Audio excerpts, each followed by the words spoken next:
Boston Celtics. Well, marami nga po mga kawan stories ang nagsasabing makukuha nga daw sana ng Boston ng 2-0 na kalamangan sa Game 2. Ika nga ng iba, easy win nga daw ito gaya ng Game 1 dahil wala pa rin si Jimmy Butler. Pero mukhang iba nga ang nangyari ngayon mga kawan stories dahil mas gumana nga po ang taktika ni Coach Erik Spoelstra. Literal naging successful na masasabi ang ginawang game plan ng Miami. Sinabayan din ito ng pag-struggle ng Celtics lalo sa 3-point line. Ang tanong, mukhang kinakabahan na nga ngayon ng Celtics lalo pat home court na ng Miami Heat ang Game 3 at Game 4. Tara na talakayin natin yan at pag-usapan ng balita ang posible na nga pong pagsabayin ang dalawang big man na sina Anthony Davis at Jackson Hayes sa Game 3. Pero bago yan, please don't forget to hit the notification bell at mag-subscribe sa aking channel.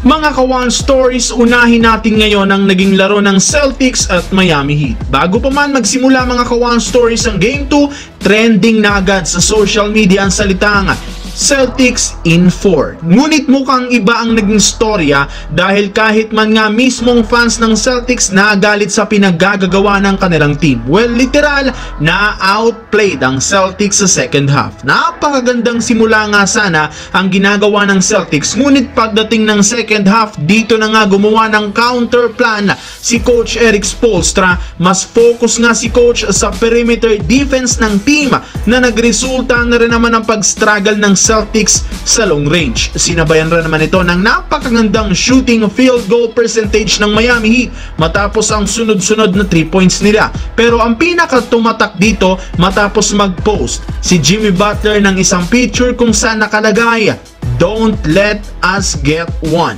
Patama nga ito mga kawan stories kay Jaylen Brown na kung inyong matatandaan ganito ang sinabi niya last season. Well, series tied 1-1. Pupunta naman tayo sa home court ng Miami Heat. Mukhang nagsisimula na muling kabahan si Jason Tatum kay Coach Erik Spoelstra. Sa kabilang banda naman, sa balitang ipagsasabay na nga po ni Coach Darvin Ham ang dalawang big man sa Game 3. Marami nga po mga kawan stories ang nagulat noong nakarang araw matapos mag-choke ang Lakers sa huling quarter. Pero gaya nga po ng sinabi Coach Darvin Ham, kahit man natalo sila, may nakuha nga daw sila isang magandang plano para hindi na maulit pa ang pag-choke nila last Game 2. Pipilitin nga po nilang maipanalo ang susunod na dalawang laro, lalo pat taas moral na rin naman sila ngayon dahil nasa home court na ng Lakers gaganapin.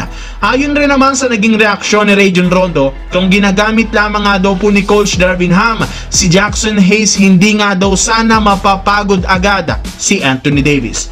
And speaking of Anthony Davis, pinatamaan nga nito si Coach Darvin Ham noong nakaraan at sinabing hindi nila alam ang ginagawa nila lalo sa huling quarter. Meaning, nawala ng plano ang team sa pag-aranggada ng Denver Nuggets. At agad rin naman itong sinagot ni Coach Darvin Ham at sinabing gagawa sila ng adjustment lalo sa fourth quarter kung saan posible na nga po nilang ipagsabay ang dalawang big man na sina Anthony Davis at Jackson Hayes.